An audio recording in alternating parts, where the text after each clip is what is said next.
السلام عليكم. أنا الأستاذة وفاء جواد رمضان، ناشطة اجتماعية وكاتبة ومعلمة لغة إنجليزية متقاعدة، والآن عضوة في شركة لها رسالة أن نشر الصحة في العالم. منتجات ما كنا نسمع فيها من قبل، هي هبة ربانية لكن ما نعرف عنها، الآن عرفنا عنها.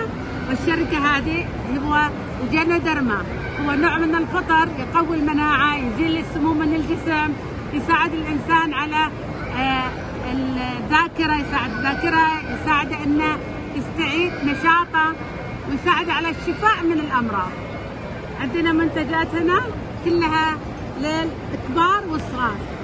عندنا معجون أسنان روعة، يعني اللي عنده التهابات، خاصة كبار السن اللي عندهم التهابات في لثتهم، هذا قوي اللثة. عندنا قهوة صحية مدعمة بالجينوديرما، تساعد على تخفيف الوزن وتعطي نشاط وذاكرة وتحمي الجسم من الأمراض. يعني سبحان الله بعد ما استخدمتها لتقريبا 5 شهور ما جاني زكام، كنت آلام في رجولي، بدأت أمشي على كرسي متحرك، الحمد لله الحين صرت أشارك في مهرجانات، الحمد لله رب العالمين.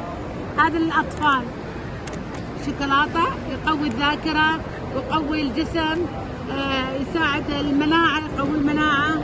نعناع اللي عندهم دائما اسعال وحلقهم وبلغم يساعدهم.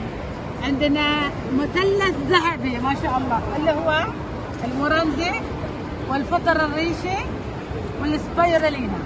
سبايرولينا ملكة الأعشاب، الفطر الريشي الجينوديرما هذه ملك الأعشاب، هذه الملكة وهذا الملك.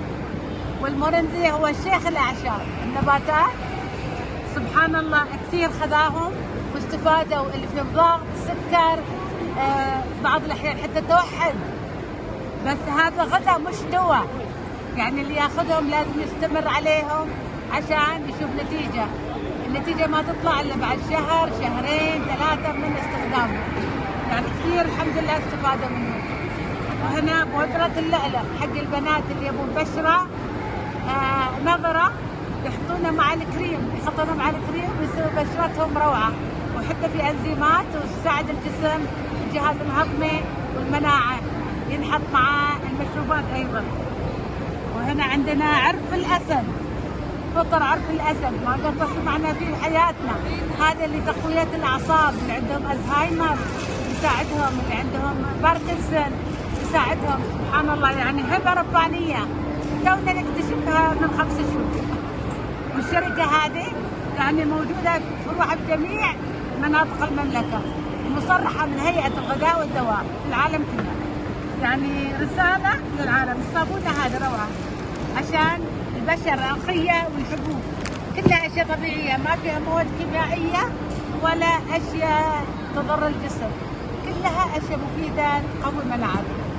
يعني رسالة للعالم كله صحة. احنا خبرة اليوم عن الخضرة والنباتات شلون هي صحية، هذه النباتات كلها تعطينا صحة وعافية. يعطيك العافية. يعطيك العافية.